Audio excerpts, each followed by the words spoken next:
Tudo que eu tenho entrego aqui.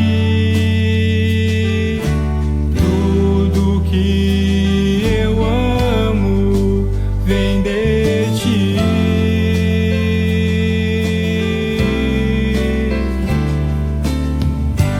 Vai o meu coração e minha alma dor.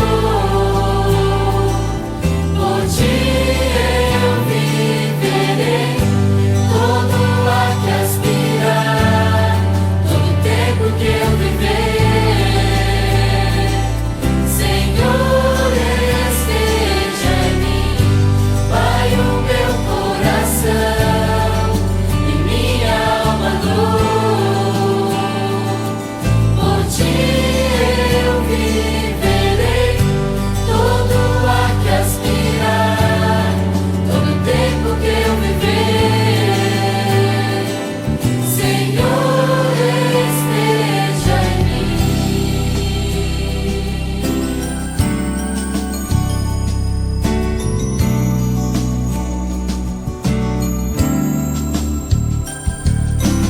Eis o meu desejo de honrar, Senhor. Pai de coração, te adorarei.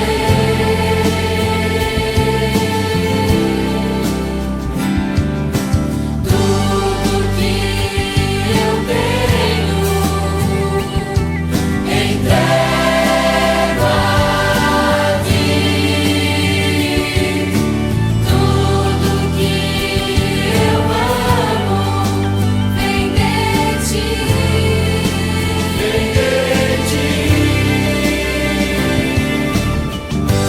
Vai o meu coração e minha alma dor. Por ti eu viverei, todo ar que aspirar, todo tempo que eu viver. Senhor, esteja em mim. Vai o meu coração e minha alma dor. Por ti eu viverei, todo ar que aspirar, todo tempo que eu viver. Senhor, esteja em mim. Vai o meu coração e minha alma dor. Por ti eu viverei, todo ar que aspirar, todo tempo que eu viver. Senhor, esteja em mim. Vai o meu coração e minha alma dor. Por ti eu viverei, todo ar que aspirar, todo tempo que eu viver. Senhor, esteja em mim.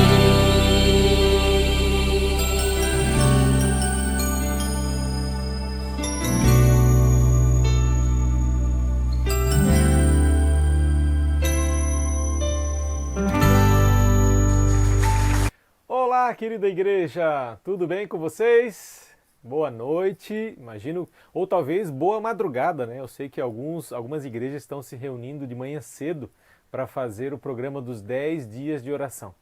E hoje é o nosso primeiro dia, estamos aqui começando mais uma vez. Esse programa é muito especial, não apenas pelas mensagens que são pregadas, mas também pelo propósito. O propósito dos 10 dias de oração é nos fazer manter o hábito de buscar o Senhor nas primeiras horas do dia e também de começar aqueles que não têm esse hábito.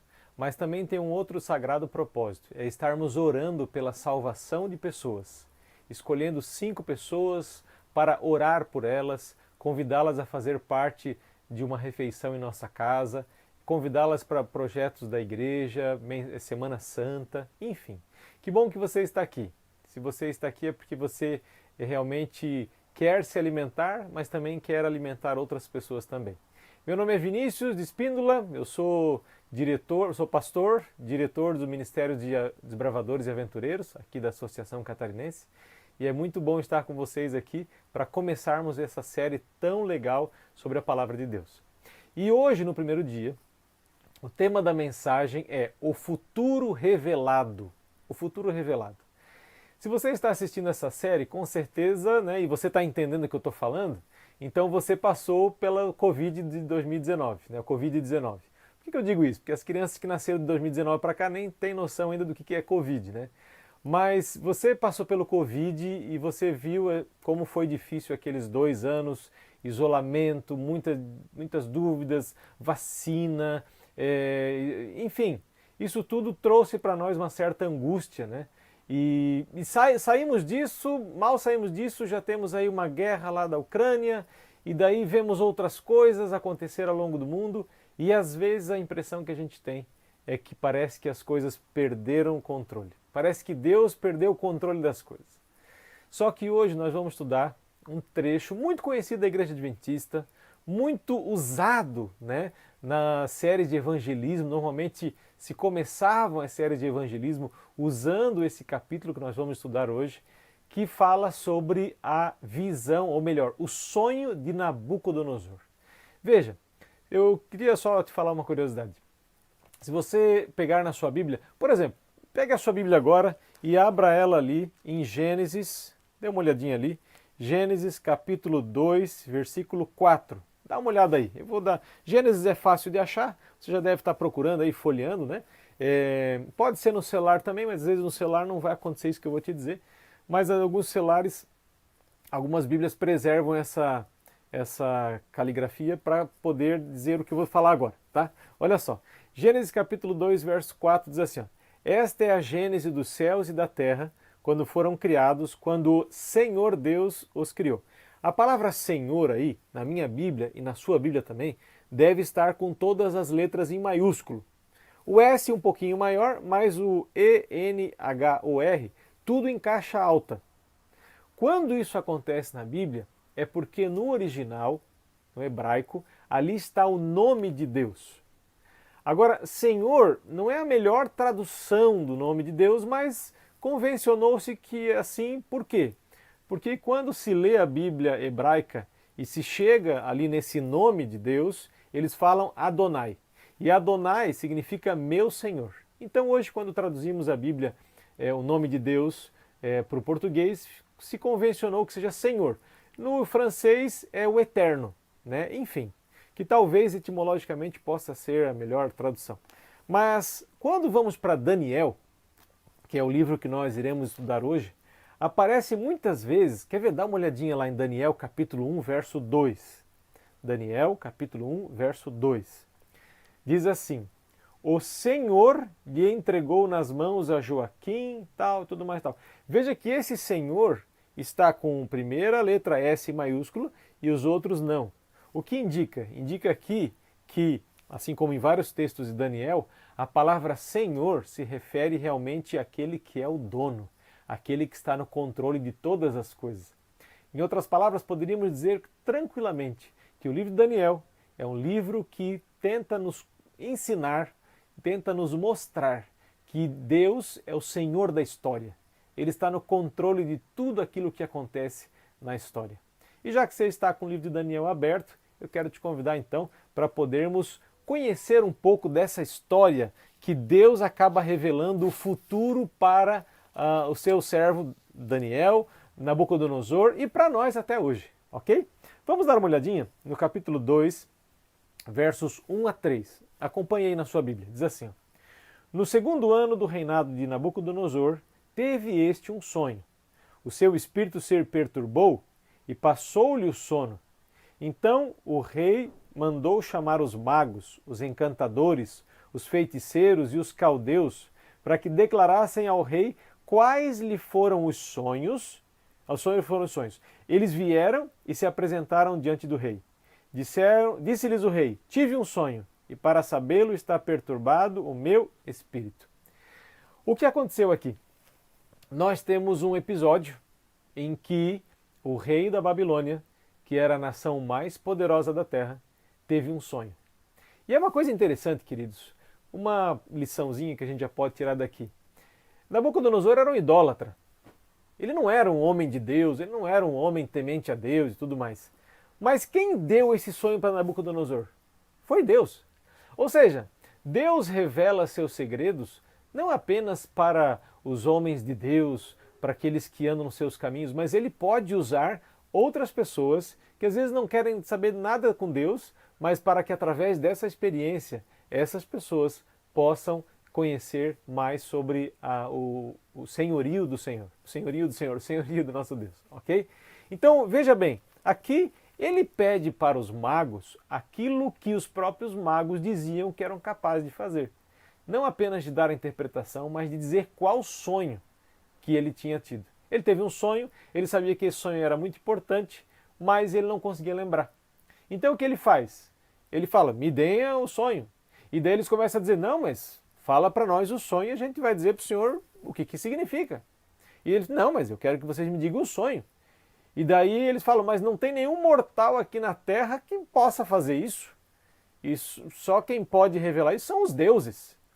E nesse momento, Nabucodonosor fica extremamente irado e acaba baixando um decreto para matar todos os sábios da Babilônia. Ele ficou muito bravo, porque para mandar matar todos os sábios, imagina, os sábios são os braços direito e esquerdo do rei. Ele ia ficar sozinho, ou seja, ele tomou uma atitude impensada. E ao cumprir esse decreto, os soldados foram até onde estava quem? Daniel e os seus 3 amigos, Sadraque, Mesaque e Abednego. E quando eles estavam lá e ficaram sabendo desse decreto, o que eles pediram? Pede para o rei mais um dia. Porque se Deus do céu pode revelar isso daí. E nesse dia a mais que foi concedido, o que aconteceu? Primeira coisa, Deus deu para Daniel o sonho que o Nabucodonosor tinha tido e, além disso, a interpretação. Aqui a gente pode tirar alguns princípios daquilo que Daniel fez. Por exemplo, vamos dar uma olhadinha em Daniel capítulo 2, verso 27 e 28. Olha só, está na sua Bíblia e na minha também. Respondeu Daniel na presença do rei e disse, o mistério que o rei exige, nem encantadores, nem magos, nem astrólogos o podem revelar ao rei. Mas há um Deus no céu, o qual revela os mistérios, pois fez saber ao rei Nabucodonosor o que há de ser nos últimos dias. 3 coisas que eu tiro daqui. Primeiro, Daniel se preocupou com outros idólatras. Como assim, pastor? Não entendi essa. Veja que quando sai aquele decreto para matar todo mundo, a primeira coisa que ele pede pede para o rei mais um prazo. Ou seja, ele não pediu um prazo só para ele. Ele pediu um prazo para que ninguém morresse. E ninguém morreu. E veja que esses caldeus, astrólogos, videntes, prognosticadores, que são diferentes tipos de evidência, todos eles não acreditavam no Deus de Daniel. É bem possível até que dificultassem a vida de Daniel. Mas mesmo assim, Daniel demonstrou o amor de Deus ao interceder por eles. Então a primeira coisa que eu acho fantástica aqui é esse cuidado que Daniel tem. Segunda coisa, ele não trouxe a glória para si. Ele podia dizer, olha, eu sei o que você sonhou e eu sei a interpretação. Imagina só que glória. Tanto que quando Daniel interpreta, Nabucodonosor dá glória para Daniel. Né? Nabucodonosor vai dar glória para Deus só lá no capítulo 4, depois que ele tem que pastar um pouco, né? Que é o capítulo lá quando Nabucodonosor acaba sendo afetado por uma doença mental. Né? Mas aqui ele já começa a ver o poder de Deus, mas ainda não dá a glória para Deus. Né? Queridos, olha só o que acontece. Nesse momento aqui, ele salva os idólatras, que pode ser até inimigos deles, ele se preocupa com os inimigos, ele dá glória a Deus, só Deus pode fazer isso. E terceira coisa que daí é para nós, só Deus pode prever o futuro. Só Deus pode prever o futuro, com segurança.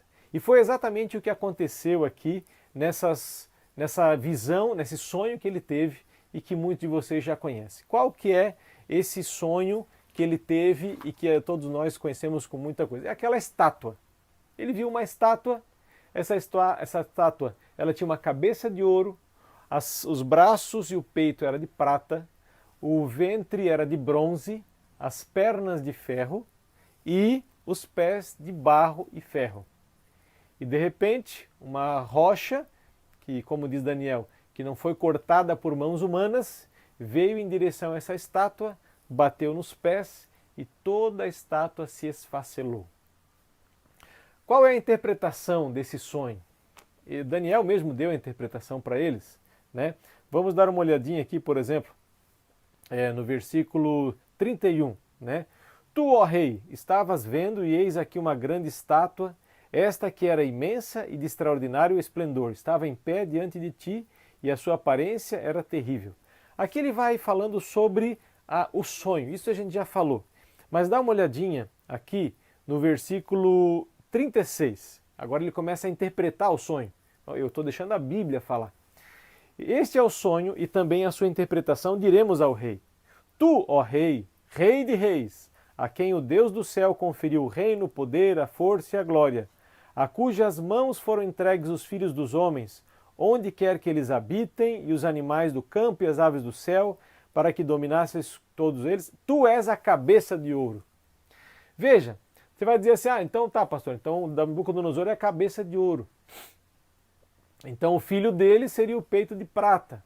Não, aqui no caso, a cabeça representa a glória, a maior glória da Babilônia. E a maior glória do período da Babilônia se deu nos dias de Nabucodonosor. Os filhos de Nabucodonosor, o filho, o neto, o bisneto, a glória foi sempre diminuindo, mas ainda era a Babilônia. Agora veja o versículo 39. Depois de ti se levantará outro reino, inferior ao teu, e um terceiro reino de bronze, o qual terá domínio sobre toda a terra. O quarto reino será forte como ferro, pois o ferro a tudo quebra e esmiuça, como o ferro quebra todas as coisas, assim ele falará em pedaços e esmiuçará. E o versículo 41, quanto ao que viste dos pés e dos artelhos, em parte de barro de oleiro, em parte de ferro, será este um reino dividido. Contudo, haverá nele alguma coisa da firmeza do ferro, pois que viste o ferro misturado com o barro. Veja, eu vou deixar minha Bíblia no canto aqui. Aqui está falando claramente dos reinos que sucederam a Babilônia. Depois da Babilônia, o que veio? Babilônia assumiu mais ou menos no ano 605, 606 a.C. e foi dominada lá pelo ano 539, 538 a.C. Ou seja, durou aproximadamente 70 anos. 70 anos. E desses 70 anos, 40 anos foi sob o poder de Nabucodonosor. Então ele ocupou a maior parte desse período e também foi o período mais glorioso da Babilônia. Depois, veja que nós temos aqui braços e o peito, né? O que acontece? Ali representa muito bem, isso que vai ser depois repassado em Daniel 7, Daniel 8, a Média e a Pérsia. Tanto que nos livros de história fala de Império Persa, mas na verdade a Média fazia parte disso, fazia parte desse poderio medo-persa. Ali a gente vê então dois lados, a gente vê peito e vê braços, indicando ali a Média e a Pérsia. A Pérsia era mais forte, mas a gente vê um reino um pouco inferior ao reino de Nabucodonosor da Babilônia. Depois vemos a Grécia, que assume no ano 331. Então a Média e a Pérsia duram do ano 539 até o ano 331. E no ano 331, Alexandre o Grande acaba dominando muito rápido, por isso que em Daniel 7 vai falar que ele é semelhante a um leopardo com 4 cabeças e com asas. Imagina, leopardo já é rápido, ainda mais com asas, como não seria? E isso representa claramente o reino de Alexandre o Grande, que acabou dominando em poucos anos. Ele morreu com 33 anos, né? Então imagina como que ele conseguiu dar conta de tudo isso. E isso algo visivelmente impossível aos homens. Mas Deus é Senhor de toda a história. O Império Grego dura até o ano 167 a.C., quando acabamos chegando a quem? Império Romano. e a gente percebe que a gente tem duas pernas, então a gente tem Roma Oriental e Roma Ocidental. A gente sabe que Roma foi unificada até o ano 576, ou melhor, perdão, a gente sabe que Roma era toda aquela região, mas quando Constantino tira a capital de Roma e coloca lá em Constantinopla, a gente percebe ali que houve uma divisão entre o império, né? Claro que depois de um tempo o Império Oriental, ou melhor, Ocidental, acaba caindo e o Oriental vai terminar só lá em 1453 com a tomada dos otomanos, ok? Então veja, duas pernas, então Deus, até os detalhes Deus cuida, né? E depois disso o que acontece com o Império Romano? Ele é fragmentado, não vem um outro poder unificado e domina, não, vem as tribos bárbaras, que acabam basicamente em 10 números, que é exatamente os 10 dedos do pé. Tudo isso previsto. Existia uma tribo que era mais forte que a outra, por isso que era barro misturado com ferro. E tudo isso se cumpriu. Tudo isso nos mínimos detalhes. Veja, esses 10 dedos, eles são repetidos depois como 10 chifres, em outros, lá em Daniel 7. É falado desses 10 chifres em Apocalipse 12, em Apocalipse 17. Então veja que a Bíblia acaba se encaixando perfeitamente naquilo que ela fala sobre a previsão do tempo do fim. Veja que, agora deixando só um pouquinho o texto bíblico de lado e olhando para a história, a gente percebe que já houve tentativas de unificar tudo isso. Por exemplo, Carlos Magno, Napoleão, Hitler, tentaram isso. Por isso que Hitler queria fazer o terceiro Reich, né, que seria o terceiro império, que iria ser toda a Europa. Então veja, embora homens tenham tentado fazer isso, eles não conseguiram. Agora a pergunta que eu faço para você é o seguinte: 90% dessa profecia se cumpriu. Tudo. A Babilônia, a Medopérsia, a Grécia, Roma, tudo se cumpriu ao pé da letra. O que está faltando de toda essa história é aquela rocha que não foi cortada por mãos humanas, vir sobre essa estátua e esmiuçá-la, pulverizá-la, e esse reino que virá e que vai crescer e dominar toda a terra, ainda não aconteceu.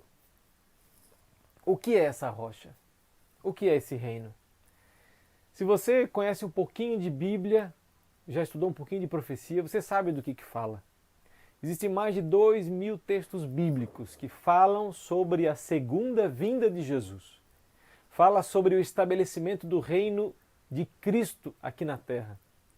E amados, essa é a nossa maior esperança, essa é a nossa bendita esperança. E eu queria dizer uma coisa para você, algumas lições que a gente pode tirar da nossa mensagem de hoje. Primeiro, Deus tem controle da história. Embora às vezes você não consiga explicar todas as coisas, saiba, nada acontece sem que Deus permita. Outro detalhe, os acontecimentos da história deixam claro que tudo aconteceu do jeito que Deus revelou. Isso deve nos trazer segurança. Na macro, Deus está no controle da macro história e da micro história também. Da minha história, a história da minha vida, da sua vida. Embora coisas ruins aconteçam com pessoas boas, mas saiba, Deus é o Senhor da história. Ele está no controle de todas as coisas. E por isso, através dessa mensagem, eu gostaria que você entendesse isso, que o nosso grande Deus, Ele cuida de nós nos mínimos detalhes. E nada vai fugir do seu controle e das suas mãos. Amém? Hoje nós temos uma tarefa, está separada aqui. Nós temos uma ação missionária a fazer e também motivos de oração. Eu não sei se nesse momento vocês já fizeram, né? Porque eu não sei se esse vídeo vai ser colocado no final, se vai ser colocado no começo, mas quais são os motivos de oração de hoje? Por mais interesse pelo estudo da Bíblia, ore por isso, ore para que você tenha mais interesse em estudar a Bíblia, pelo Espírito Santo em sua vida e em seu lar, e por seus 5 amigos de oração. E a ação missionária, uma coisa são os motivos de oração, agora é a ação missionária. Em um marcador de página, escreva o nome de 5 pessoas especiais que precisam conhecer a Cristo e ore diariamente por elas. E mantenha o marcador de página em sua Bíblia na sua leitura diária. Ok? Eu queria poder orar com você.